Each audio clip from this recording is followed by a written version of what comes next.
la séance précédente, nous avons travaillé sur la programmation en nombre entier et c'était l'occasion pour travailler certains cas particuliers, principalement liés au domaine de la gestion.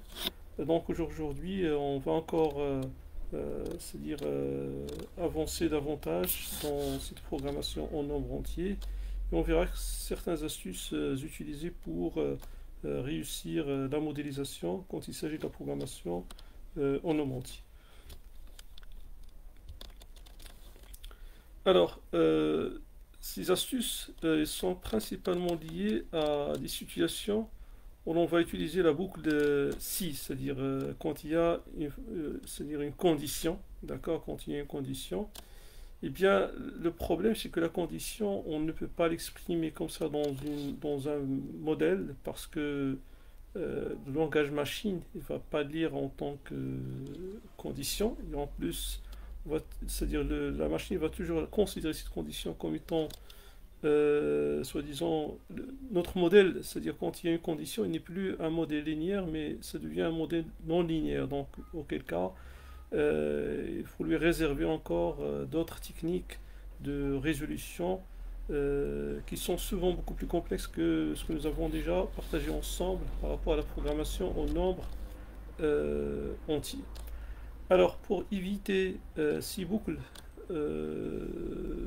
ces fonctions-ci, il faut bien sûr utiliser des astuces de modélisation permettant c'est-à-dire d'intégrer la fonction ci d'une autre façon, mais sans que, bien sûr, c'est-à-dire cette notion de non-linéarité dont nous avons parlé tout à l'heure apparaît dans le modèle.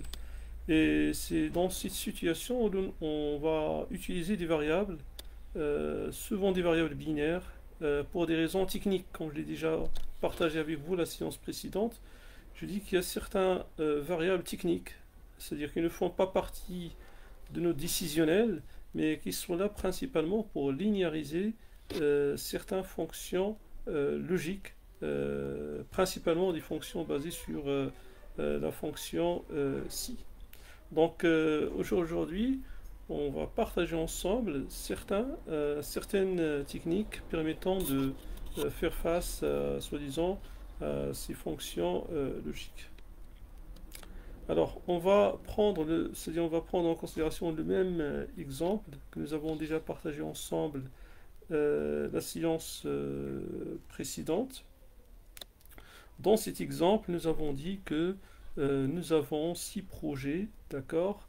Chaque projet a une vanne espérée bien déterminée et il exige bien sûr un certain nombre d'investissements que nous avons c'est-à-dire schématisé sur 5 ans.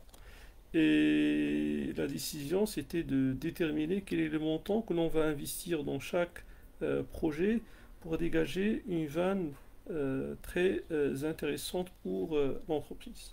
Donc nous avons modélisé le cas ensemble, nous l'avons résolu, d'accord. Maintenant, on va ajouter, c'est-à-dire des contraintes additionnelles à ce modèle. Donc les contraintes, vous vous souvenez bien de la séance précédente, on s'est dit c'est principalement des contraintes de limite de budget, d'accord? Donc le budget qui est limité durant les 5 années. C'est tout. Maintenant, on va ajouter des contraintes additionnelles. Par exemple, la première contrainte, on vous dit que les projets 3 et 6 ils sont liés. C'est-à-dire on ne peut pas investir dans le projet 3 sans investir dans le projet 6. Donc les deux projets ils sont liés. Donc auquel cas, si nous assurons un investissement dans un projet X, c'est-à-dire dans le projet 3, donc automatiquement il faut faire dans le projet 6 et vice-versa. C'est-à-dire si nous optons pour le projet 6, donc forcément on doit choisir aussi le projet 3. Alors dans ce cas-là, on peut l'exprimer de cette manière, c'est x3 égale à 1, donc équivalent à x6 égale à 1. Bon, si l'un est choisi, l'autre doit aussi être choisi. La deuxième condition, donc par la suite, on va traiter condition par condition d'une façon séquentielle. Donc si le projet 5 est sélectionné, le projet 1 doit l'être. Donc c'est un peu différent de la première condition, parce que cette fois-ci, le choix de projet 1 n'implique pas forcément le choix de projet 5. Mais si le projet 5 il est choisi, forcément il faut choisir le projet 1. Par contre, si le projet 1 est choisi, bon, le projet 5, ça peut être choisi, comme ça ne peut pas être choisi. C'est-à-dire, il n'y a pas de... c'est-à-dire, dans le sens contraire, il n'y a pas d'obligation de choisir le projet 5 si le projet 1 est choisi.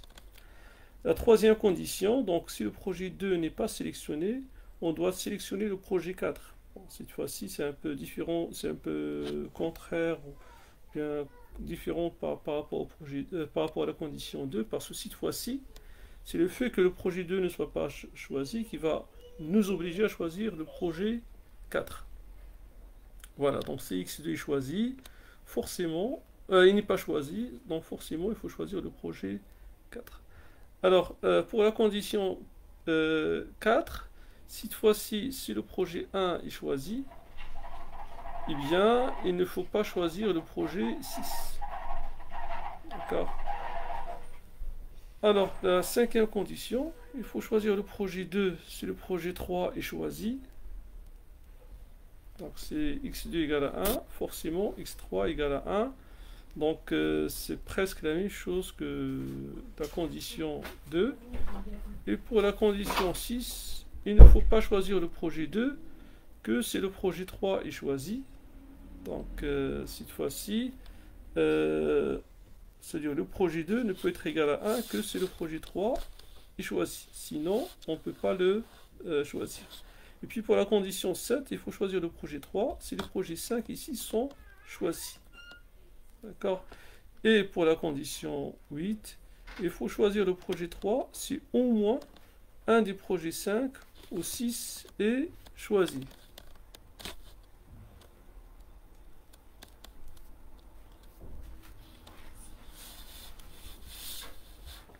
Alors, ce que l'on va faire maintenant, c'est que on va travailler ensemble sur ces conditions-là et on verra comment c'est-à-dire comment on va les modéliser,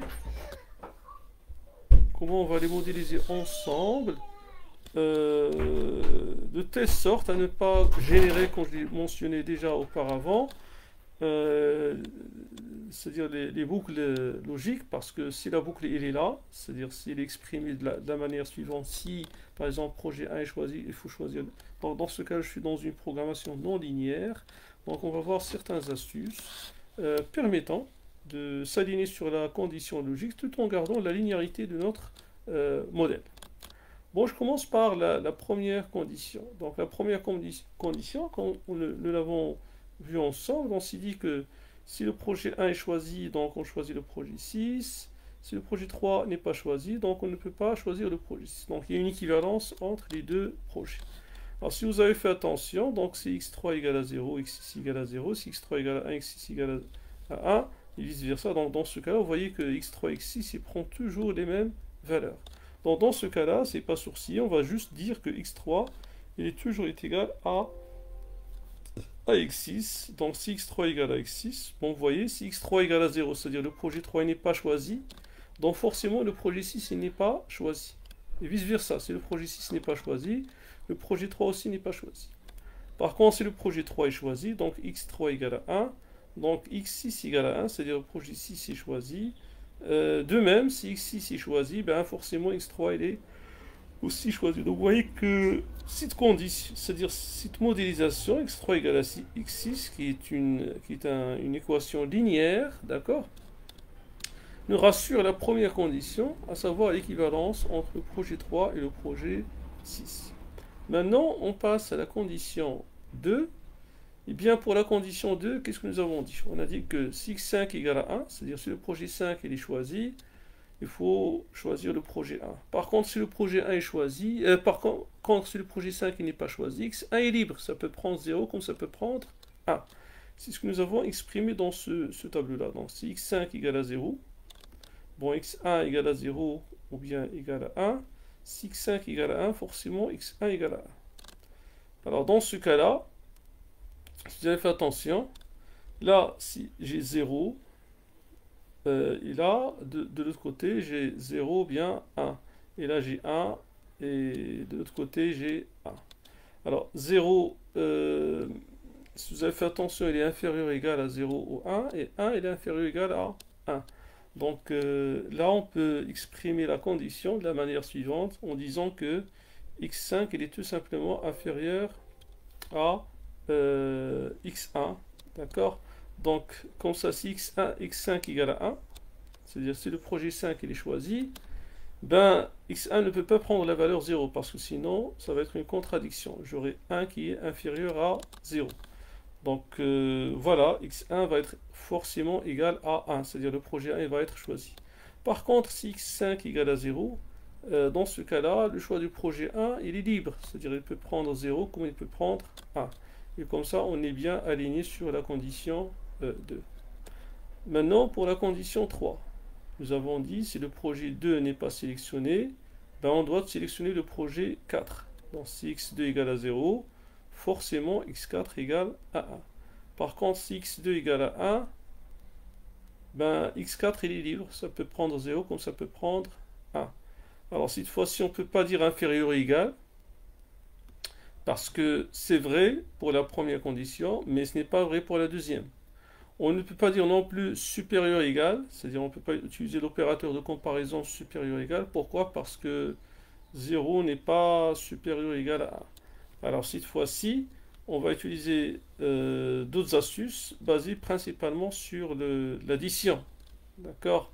Parce que là, si vous avez fait attention, si je fais 0 plus 1, ça donne 1. Là, si je fais 1 plus 0, ça donne 1. 1 plus 1, ça donne 2. Donc, vous voyez que l'addition, il est tout le temps supérieur ou égal à 1. Là, 0 plus 1, c'est supérieur ou égal à 1. Et en bas, j'ai 1 plus 0, ou bien 1 plus 1 qui est toujours supérieur ou égal à 1. Donc, dans ce cas-là, je peux dire que x2 plus x4, il est supérieur et égal à 1.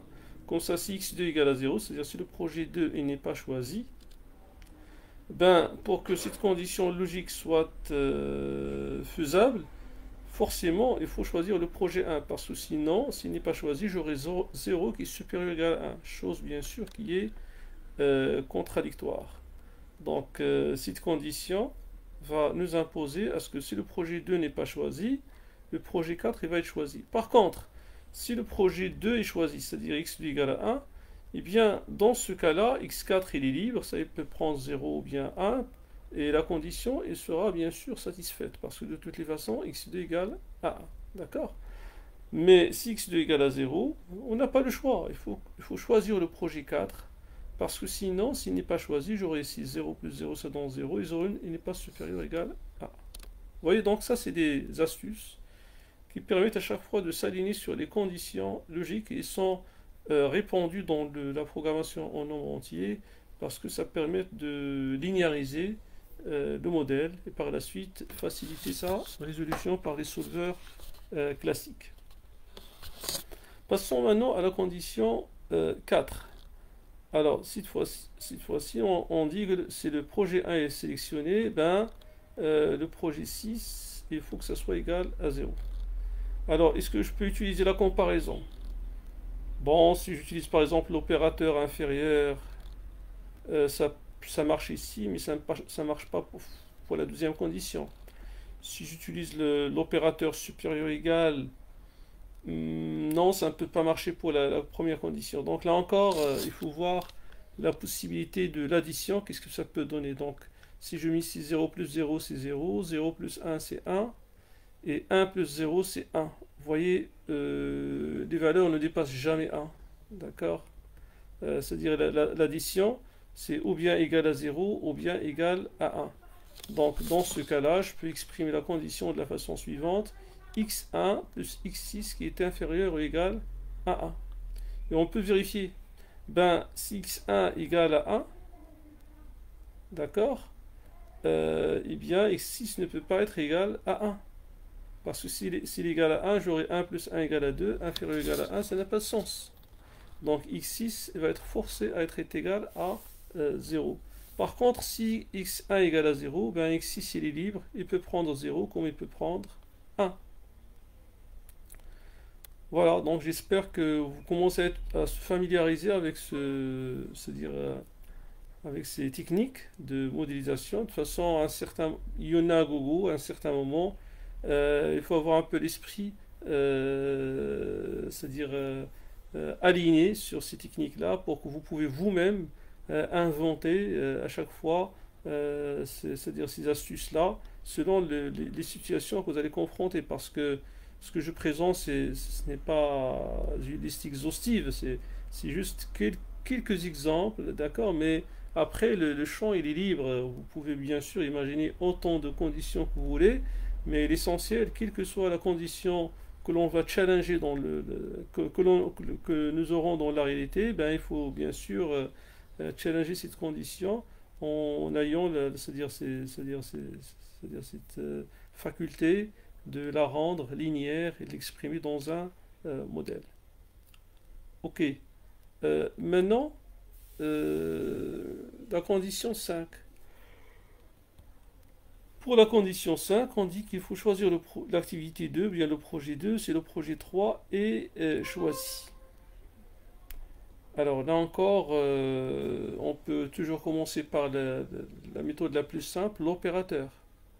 Alors l'opérateur, je crois que ça va donner quelque chose dans cette situation. Pourquoi? Parce que 0 il est inférieur à 0 ou 1 et 1 il est inférieur ou égal à 1. Donc on peut utiliser l'opérateur x3 inférieur ou égal à x2. Et auquel cas c'est x2, si x3 est choisi, forcément x2 aussi l'est. Donc ça c'est presque la même chose que la condition 2. Il ne faut pas choisir le projet 2 que si le projet 3 est choisi. Donc il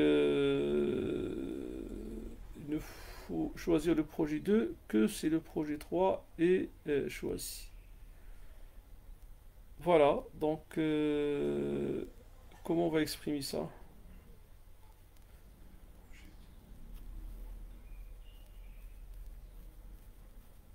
Alors cette fois-ci, il nous faut choisir le projet 2.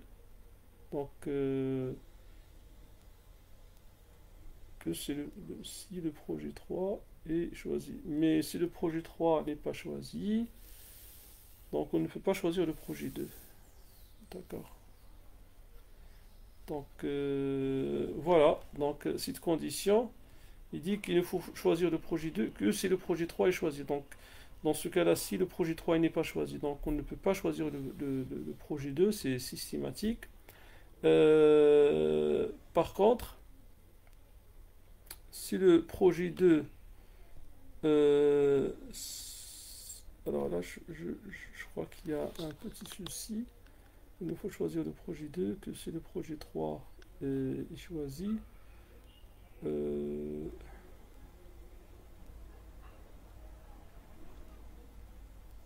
Normalement, si x3 égale à 1, je crois qu'il y a un petit souci là, que si le projet 3 est choisi. Normalement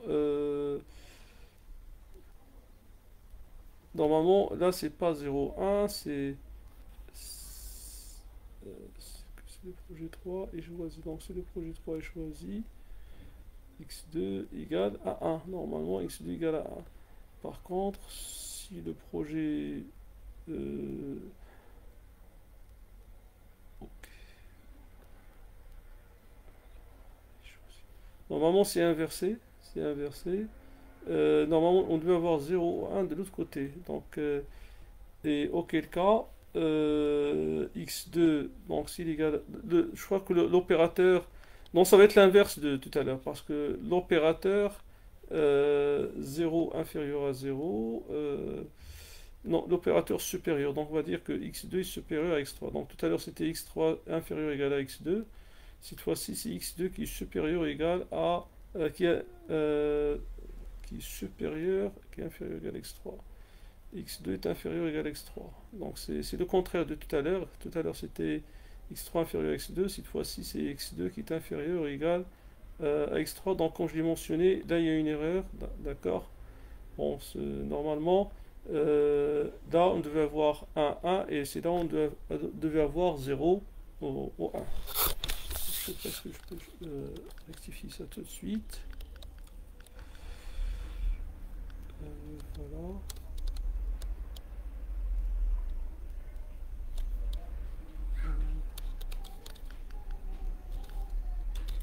C'est pour cette raison que tout à l'heure, j'avais du mal à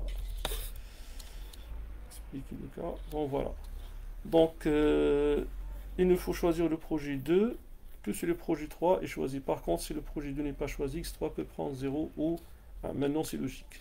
Donc, auquel cas, on peut dire que x2, effectivement, il est inférieur à x3. D'ailleurs, si je combine entre la condition précédente, 5, et la condition 6, normalement, la condition 5 et la condition 6 donne, c'est-à-dire donne x3 est égal à x2. Alors maintenant, il faut choisir le projet 3 si le projet 5 et 6 sont choisis. Donc, il faut choisir le projet 3 si le projet 5 et 6 sont choisis. Par contre, si les deux projets ne sont pas choisis, ou bien l'un des deux est choisi, x3 il est libre. Alors là encore, quand il s'agit d'une condition de la sorte, il faut bien sûr penser à l'astuce de l'addition. D'accord? C'est la façon systématique que l'on utilise d'habitude pour s'en sortir. Si par exemple je fais l'addition entre x5 et x6, donc là la somme ça donne 0, la somme là ça donne 1, la somme là ça donne 1, et là ça donne 2. Alors 0, 1, 1, 2. Alors qu'est-ce que je peux faire de l'autre côté? Je peux pas utiliser l'opérateur, les opérateurs de comparaison, parce que 0 là, oui, c'est inférieur, mais là, par exemple, ça peut pas être inférieur, parce que j'aurai 2. Ça va de même. L'opérateur de comparaison supérieur ne peut pas fonctionner, donc il fallait faire quelque chose pour que ça marche. Alors, inférieur, à la rigueur, si vous avez fait attention, ça marche pour la première condition, pour la deuxième, non, pour la première, oui. Pour la deuxième et la troisième, ça marche pas, ça va de même pour la deuxième et la troisième, ça va de même pour la quatrième. Donc, dans ce cas-là, supérieur, pour le supérieur,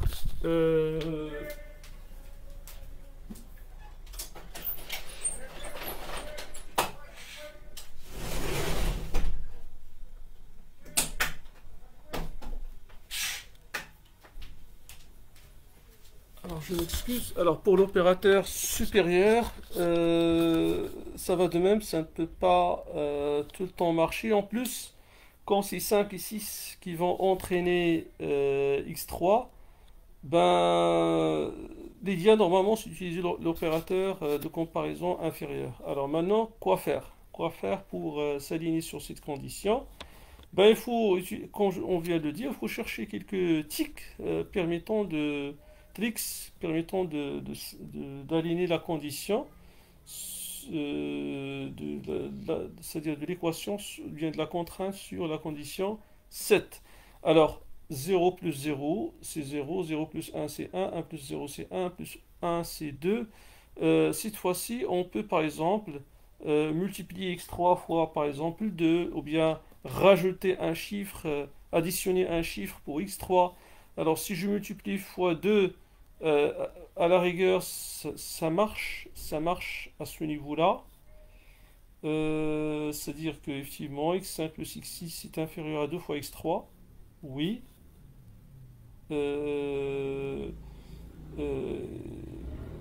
Mais est-ce que ça va forcer le projet 3 à être égal à 1? Oui, normalement, ça devait forcer le projet x3 à être égal à 1.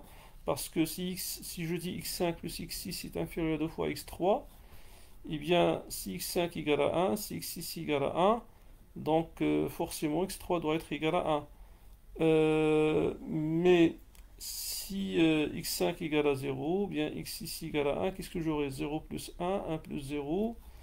Non, ça ne peut pas marcher parce que si je multiplie 2 fois 0, ça donne 0. Donc oui, la multiplication, ça ne peut pas marcher. Donc l'idéal pour cette condition, c'est d'utiliser l'addition. C'est-à-dire x3 plus l'addition la plus simple, c'est plus 1. Donc si je mets x5 plus x6 est inférieur à x3 plus 1, qu'est-ce que ça va donner? Donc là, j'aurai 0 plus 0 qui est inférieur à 0, oui, ça passe. Parce que j'aurai 0 plus 1, donc ça passe. Là, j'aurai 1 plus 1, ça donne 2, ça passe. Donc ça va de même ici. 0 plus 1, c'est 1. Inférieur ou égal, donc 0 plus 1, c'est 1. 1 plus 1, c'est 2. Ça passe encore. Ça va de même pour la troisième condition.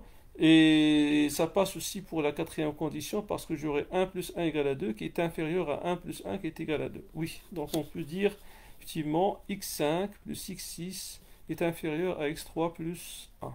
Donc c'est de cette manière-là que l'on va linéariser notre fonction et par la suite s'aligner sur la condition imposée par ce modèle, à savoir qu'il faut choisir le projet 3 si le projet 5 et 6 sont choisis.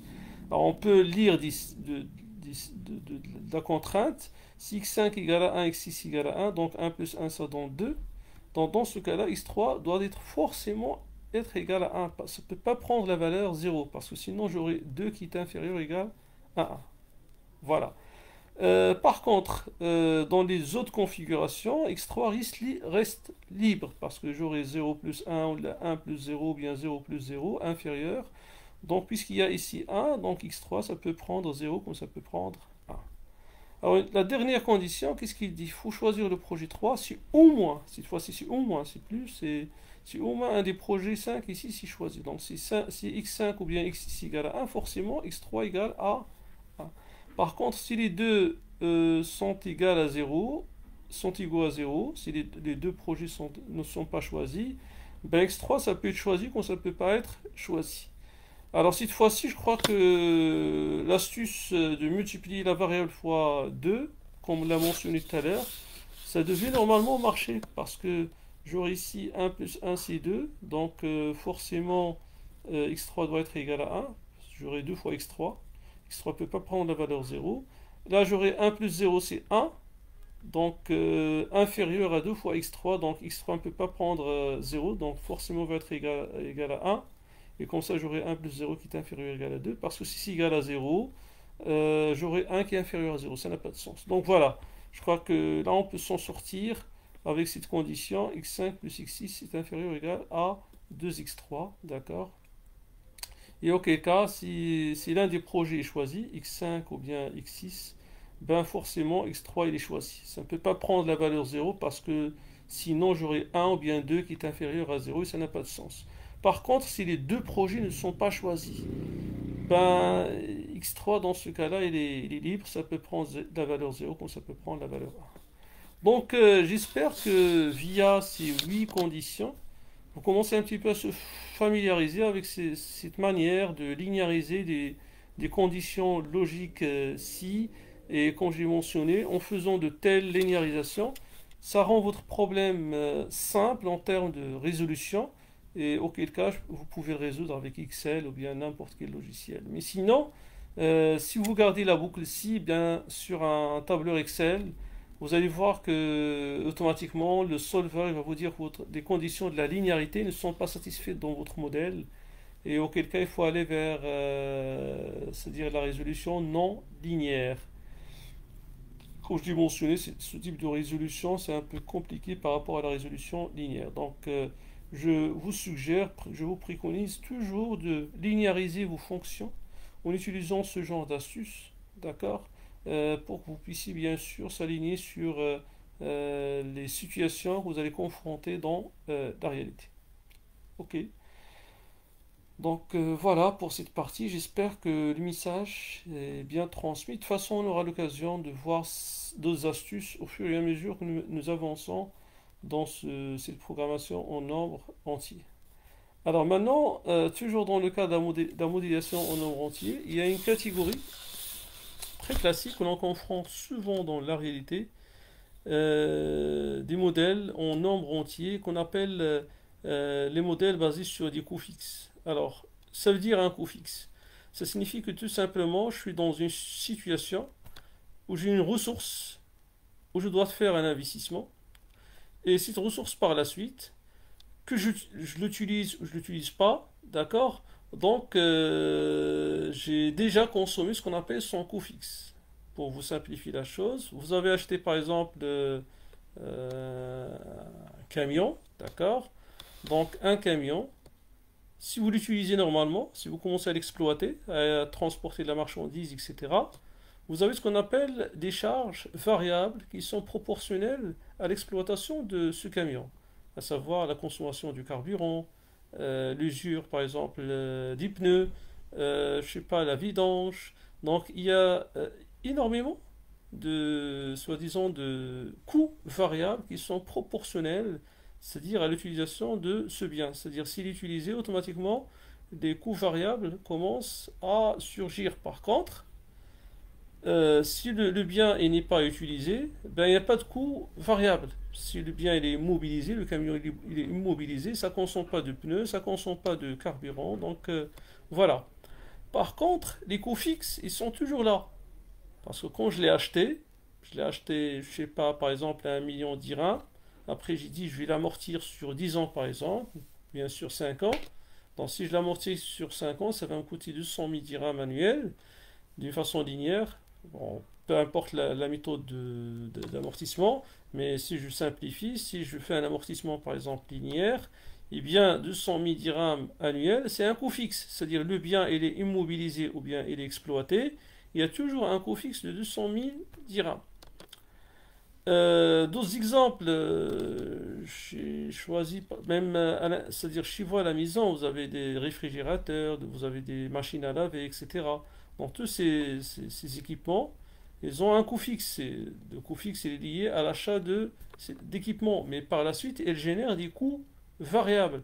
Ces coûts variables, ils sont proportionnels au fonctionnement ou bien à l'utilisation de si bien. Une machine à laver, ça vous génère un coût fixe que vous l'exploitez ou non, mais si vous l'exploitez, ça commence à générer un coût variable. Eh bien, quand il s'agit de la modélisation, il y a des techniques qui permettent de prendre en considération ce coût qui est fixe, parce que je ne peux le considérer que si le bien il est d'abord, c'est-à-dire il est acheté, d'accord, ou bien j'ai fait un investissement via ce bien-là. Donc ce n'est qu'à ce moment-là que je prends en considération le coût fixe. Par contre, le coût variable, je ne l'intègre qu'une fois que je commence à exploiter le bien. Voilà. Donc, d'habitude, pour faire face à ce problème, il faut toujours ajouter une variable binaire technique permettant d'aligner le modèle sur la situation de coût fixe. Et d'habitude, on exprime le modèle à coût fixe de la manière suivante. Donc, dans ma fonction objectif, il y a toujours la partie variable qui est là, qui est proportionnelle à l'exploitation de biens. Et puis, j'ai une deuxième partie fixe. Donc, cette partie fixe, donc c'est le fixe, d'accord, que je multiplie fois une variable binaire. Cette variable binaire est égale à 0 si je ne fais pas d'investissement. C'est-à-dire si je n'investis pas dans ce camion, ou bien dans cette machine à laver, c'est-à-dire je ne fais pas un investissement dans le bien. Par contre, si je fais un investissement, eh bien l'investissement, il faut le prendre en considération dans ma fonction objectif. Et dans ce cas-là, la variable binaire est égale à 1. Et par la suite, ma fonction objectif, elle va prendre en considération à la fois le coût variable, que j'ai mentionné ici, égal à z, et le coût fixe. Donc je récapitule. Ma fonction objectif, d'accord, elle est constituée de deux composantes. La partie fixe et la partie variable. Donc j'ai dit que la partie variable, elle est proportionnelle à l'exploitation. Bon, ça on le verra. C'est-à-dire par exemple, j'ai un bien, j'ai par exemple un camion, et que chaque kilomètre parcouru, ça me coûte par exemple 5 dirhams. Donc dans la partie variable, qu'est-ce que je vais dire? Je vais dire que ma partie variable elle est égale à 5 dirhams fois le nombre de kilométrage parcouru par mon camion. D'accord? Parce qu'on vient de le mentionner tout à l'heure, le coût variable il est proportionnel à l'exploitation. Plus la partie fixe. Donc pour la partie fixe, il n'est pas proportionnel à l'exploitation. Parce que la partie fixe, est-ce que j'ai investi ou bien je n'ai pas investi. D'accord? Alors, si j'investis, ma variable binaire est égale à 1, et auquel cas je l'intègre dans ma fonction de coût. Si je n'investis pas, donc dans ce cas-là, ma variable binaire va être égale à 0, et dans ce cas-là, elle ne va pas être prise en considération par la fonction objectif. Mais où est-ce qu'il y a le problème? Le problème maintenant dans la fonction objectif réside dans la partie variable. Pourquoi? Parce que, imaginez, je n'ai pas investi. Donc ma variable binaire est égale à 0. Et auquel cas, le coût fixe, il est automatiquement éliminé. Parce que je n'ai pas fait d'investissement. Mais le problème, c'est que je n'ai rien fait pour la partie variable. Parce que il se peut que je n'ai pas investi. Et que ma fonction objectif, il va prendre en considération le coût variable. Chose qui est bien sûr contradictoire. Alors c'est pour cette raison qu'il fallait rajouter encore une contrainte qui va toujours faire appel à la même variable binaire qui va dire attention, si je n'investis pas, c'est-à-dire si le binaire est égal à 0, eh bien il faut que cette partie variable aussi doit être égale à 0 parce que moi je n'ai pas un camion. Comment puis-je parler des kilométrages parcourus par un camion que je n'ai pas acheté? Donc il fallait faire quelque chose, il fallait mettre une condition, bien c'est-à-dire un astuce tout simplement, pour dire que ma partie variable doit être égale à 0. Tout à l'heure on a dit par exemple la partie variable, on va dire que z est égal à 5 dirhams par kilomètre fois x qui est le nombre de kilomètres parcourus. Alors dans ce cas-là, pour dire que la partie variable doit être égale à 0, c'est je ne fais pas d'investissement, c'est-à-dire si le binaire est égal à 0, ben je viens ici, je vais dire que x il est inférieur à une grande valeur m. On peut la dimensionner cette valeur-là, ou bien on peut lui donner une valeur assez grande, 1 million, 1 milliard, ce que vous voulez. Sauf que normalement, il est recommandé de bien dimensionner cette valeur m pour un petit peu soulager c'est-à-dire le processus de recherche de la solution. Parce que si votre espace de solution est immense, c'est-à-dire si la valeur m elle est grande, ben ça va faire que le temps de résolution va être aussi, c'est-à-dire va être conséquent et chose qui n'est pas souhaitable dans le domaine de la recherche opérationnelle. Donc voilà, je vais dire que x est inférieur à m fois binaire. Donc faites attention, si la variable binaire est égale à 0, c'est-à-dire je n'ai pas investi dans le camion, je ne l'ai pas acheté, eh bien mon x aussi va être égal à 0, parce que x il est inférieur à m fois 0. Donc quelle que soit la valeur m, quand je la multiplie fois 0, ben, j'aurai x qui est inférieur à 0. Donc forcément x va être égal à 0, donc forcément aussi la partie variable liée à l'investissement de ce camion-là va être égale à 0. Donc voilà comment on procède pour, soi-disant, pour modéliser les situations où nous avons généré des coûts fixes. Donc rappelez-vous bien, il faut mettre une variable additionnelle, une variable binaire, qui va refléter est-ce que j'ai investi ou je n'ai pas investi. On la multiplie fois le coût fixe pour l'intégrer dans la fonction objectif, chose qui est évidente, donc je ne peux prendre ça en considération dans la fonction coût que si j'ai investi.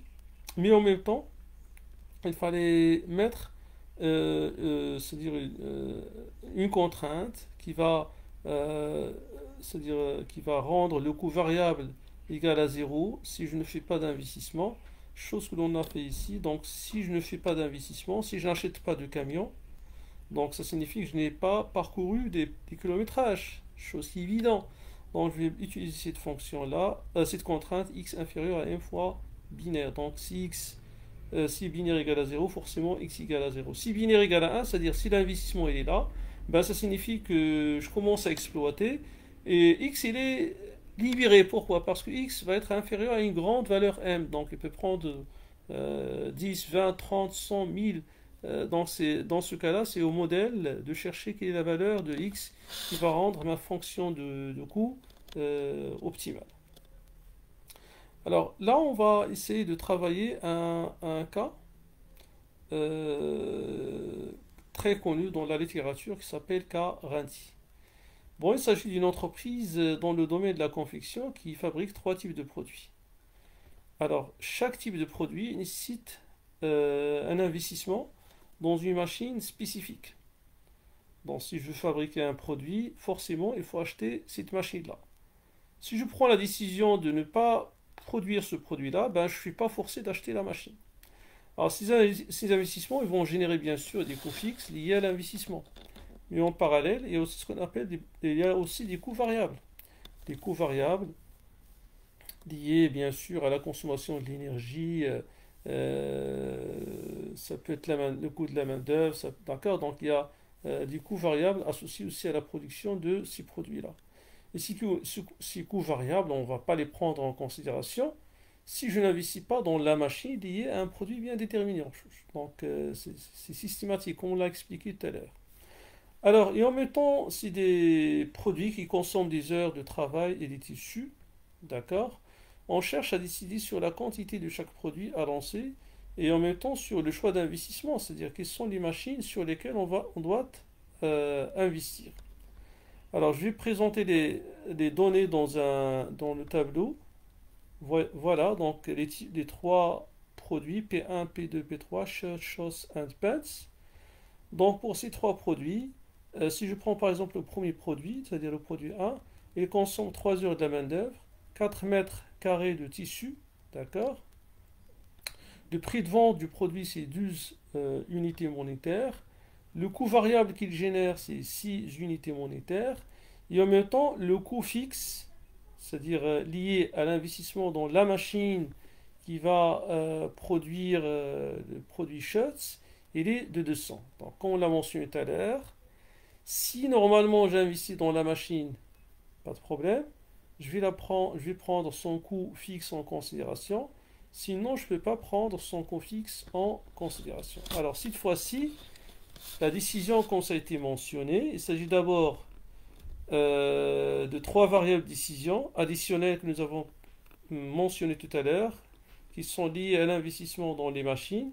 Donc, ils vont être trois variables binaires, c'est-à-dire est-ce que j'investis dans la machine ou bien je n'investis pas dans la machine.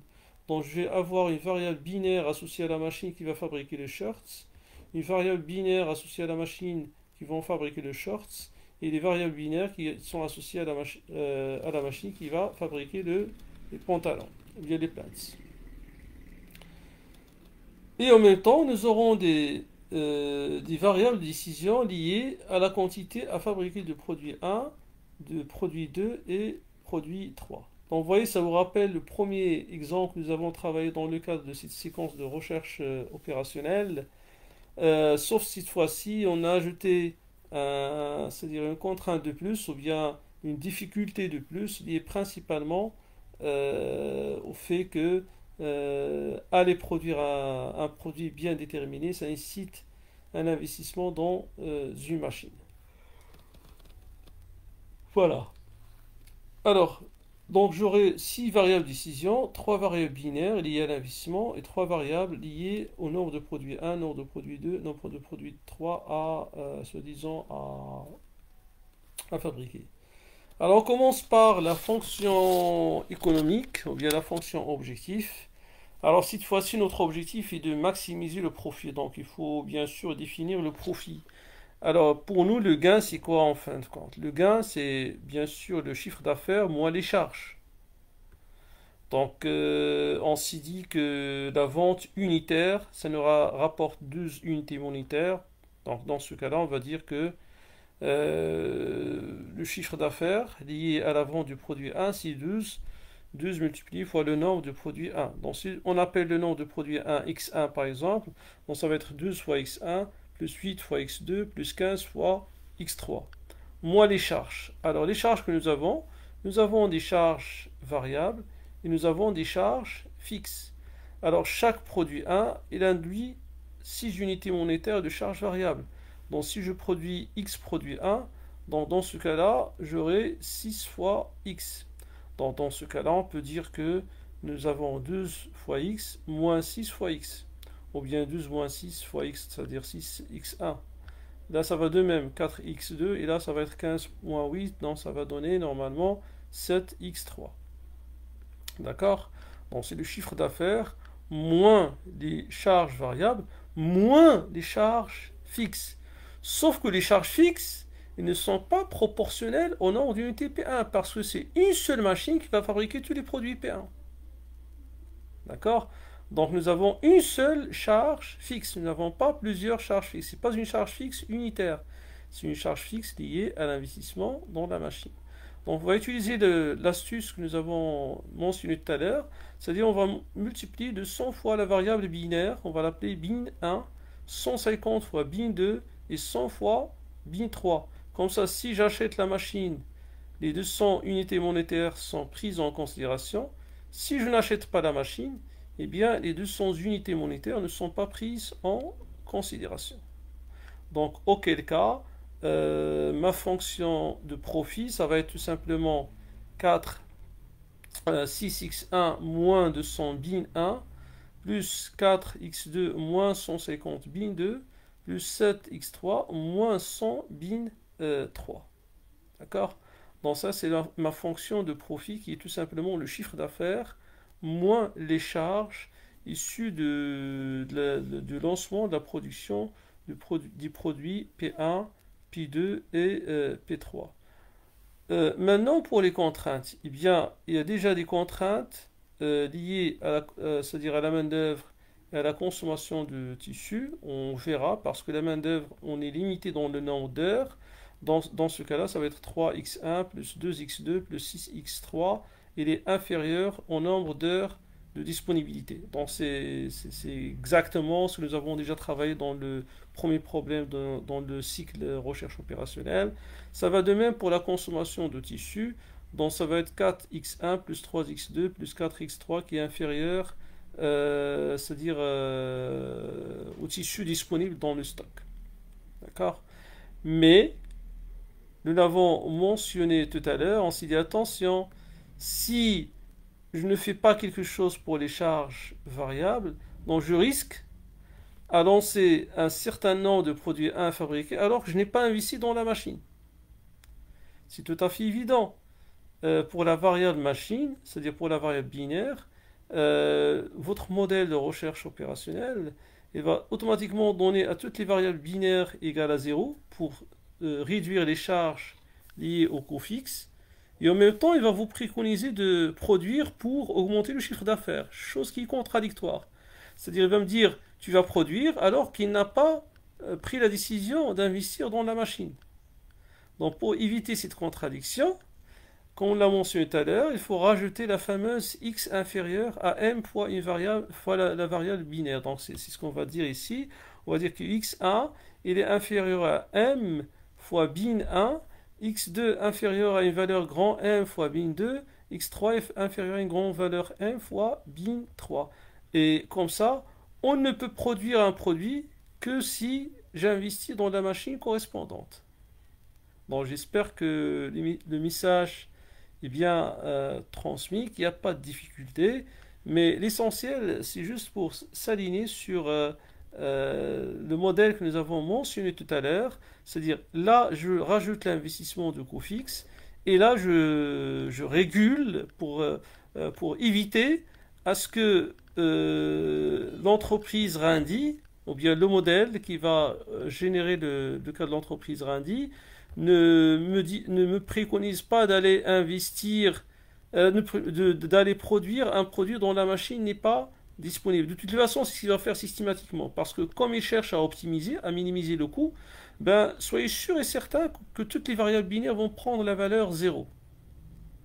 Si bien sûr vous ne prenez pas en considération, si vous n'intégrez pas cette fonction dans le modèle, il va vous dire tu augmentes ton chiffre d'affaires en donnant des valeurs assez importantes pour la valeur X, alors que pour l'investissement il est égal à 0 partout, chose, comme je viens de le dire, qui est contradictoire. Donc pour éviter ce problème-là, il faut bien sûr réguler votre modèle par cette contrainte que x est inférieur à m fois la valeur binaire liée à l'investissement dans une machine bien déterminée. Comme je l'ai mentionné, on peut bien dimensionner la valeur de m. On verra ça par la suite. Donc voilà, le modèle devient ainsi. Donc je suis limité dans le nombre d'heures machine, d'heures main d'œuvre à 150 heures. Je suis limité dans dans le tissu à 160 mètres carrés. Donc voilà. Et en même temps, je rajoute la contrainte que xi est inférieur à m fois yi, avec m c'est une grande valeur. Alors pour moi, y c'est tout simplement la variable binaire. Est-ce que je choisis l'investissement dans une machine bien déterminée ou non? Xi, comme on l'a mentionné, c'est la quantité de produit P1 à produire. Alors, pour le fameux M, comme je l'ai mentionné, il y a des techniques pour déterminer une valeur pour M, parce que si vous le gardez par exemple comme étant égal à 1000 ou bien 10 000, comme je l'ai mentionné tout à l'heure, vous allez agrandir votre champ de recherche de solutions, chose qui n'est pas bon, qui va faire en sorte que le temps de résolution est escalé, d'accord? Alors, ce qui va nous permettre de bien dimensionner la valeur de m, c'est des contraintes que nous avons. On va juste poser la question, si je ne produis que le produit 1, quel est le maximum de produits qu'on va fabriquer? Donc, si je ne produis que le produit 1, ça signifie que x2 égale à 0, x3 égale à 0. Donc, j'aurai 3x1 inférieur à 150 et 4x1 inférieur à 160. C'est-à-dire que x1 inférieur à 50 et x1 inférieur à 40. Donc, en principe, dans ce cas Rindy, je ne peux pas produire plus que 40 produits 1. Ça, c'est le maximum qu'on peut produire.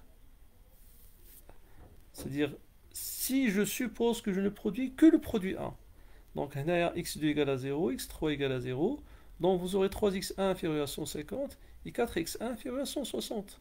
Donc la première va donner x1 inférieur à 50, la deuxième x2 inférieur à 40. Donc le maximum que peut prendre ma quantité de produit 1 fabriqué est égale à 40. Donc dans ce cas-là, je vais dire que mon M est égal à 40. D'accord? Parce que on ne peut pas produire 41 produits 1, c'est pas possible. Avec ces deux contraintes, ce n'est pas possible. Donc c'est bon, ça ne vaut pas la peine de chercher une valeur assez grande. On va dire que tout simplement M égale à 40. Et auquel cas, si j'investis dans la machine 1, de toute façon, x1 ne peut jamais dépasser 40. D'accord? Ça va de même. De la même façon, je vais dire si je ne produis que le produit 2.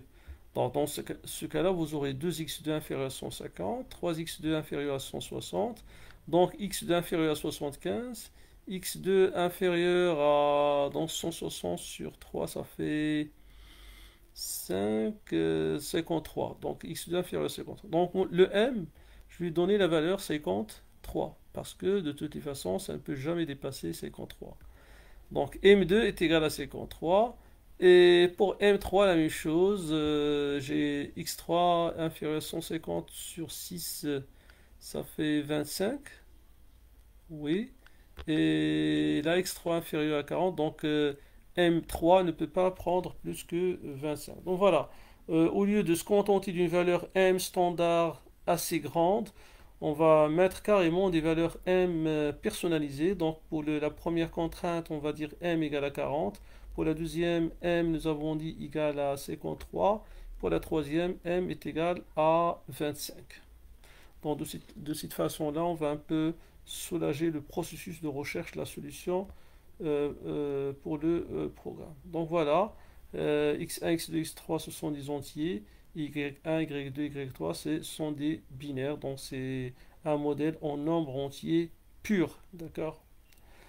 Et ma fonction objectif, qu'on l'a mentionné tout à l'heure, c'est tout simplement votre chiffre d'affaires, qui est le prix de vente du produit fois le nombre d'unités à produire, moins les coûts variables fois le nombre d'unités, moins les coûts fixes fois les variables binaires. Avec le chiffre d'affaires de produit PA, CV c'est le coût variable, CFI c'est le coût fixe associé à l'allocation de... Donc là je me suis trompé, c'est pas le chiffre d'affaires, c'est le prix de vente. D'accord? Le chiffre d'affaires c'est le prix de vente fois XI. Alors, comme on l'a mentionné tout à l'heure, cette valeur peut être dimensionnée, c'est-à-dire on parle de la valeur de M, d'accord? Si on suppose que tous les produits sont de type x2 égale x3, type 1, x2 égale x3 égale à 0, donc dans ce cas-là, nous aurons xa égale à 40, donc en suivant le même raisonnement qu'on l'a mentionné tout à l'heure, nous aurons M2 qui est égal à 53 et M3 qui est égal à 25. Voilà, j'espère que cette modélisation en nombre entier qui intègre soi-disant les coûts fixes vous avez bien saisi la manière dont on fait de la modélisation. Rappelez-vous bien ce que j'ai dit tout à l'heure, il faut toujours associer le coût fixe à une variable binaire dans votre fonction objectif. Comme ça, on ne prendra en considération ce coût fixe que si je fais réellement l'investissement. Mais faites attention. Faites attention parce que si votre variable décision liée à la quantité à produire ne prend pas en considération cet investissement, vous risquez c'est-à-dire d'avoir des décisions contradictoires. Comme je viens de le mentionner, votre modèle il aura toujours tendance à annuler les variables binaires, donc les variables décisionnelles quant à l'investissement, pour soulager votre fonction de coût. Et en même temps, il va vous générer des variables de décision liées à l'exploitation des biens. Alors que ces biens-là, d'après la décision sur les investissements, normalement, il devait pas être normalement là parce que un investissement qui est rejeté, cela signifie qu'il ne va pas générer des coûts variables. Alors que votre modèle, si vous ne rajoutez pas cette contrainte-là, et va vous donner, soi-disant, des décisions contradictoires dans ce sens-là. D'accord? Donc, s'il vous plaît, oui, il faut utiliser une variable binaire pour prendre en considération les charges fixes dans votre modèle euh, de la fonction objectif, mais il faut toujours réguler les variables décisionnelles liées à la quantité par cette contrainte-là. Et en mettant, comme je l'ai mentionné, c'est toujours bien de bien dimensionner la valeur de M. Alors l'étape suivante, comme d'habitude, consiste à modéliser le cas sur Excel. Donc ça, on le fera la séance prochaine. Donc on va réaliser le modèle sur Excel et on verra bien sûr qu'est-ce que ça va donner en termes de résolution. En parallèle, je vais lancer l'objectif par rapport à la séance prochaine. Donc la séance prochaine, on va travailler sur les méthodes d'affectation. Et ces méthodes d'affectation aussi, ce sont des méthodes très classiques dans la recherche opérationnelle. Alors on verra dans un premier temps l'heuristique qui permet de résoudre ce problème-là. Donc il y avait des heuristiques qui permettent normalement d'assurer la résolution. Et dans un deuxième temps, on verra comment on fait la résolution en utilisant la programmation en nombre entier. Bon, sur ce, je vous remercie et au plaisir de vous voir à la séance prochaine.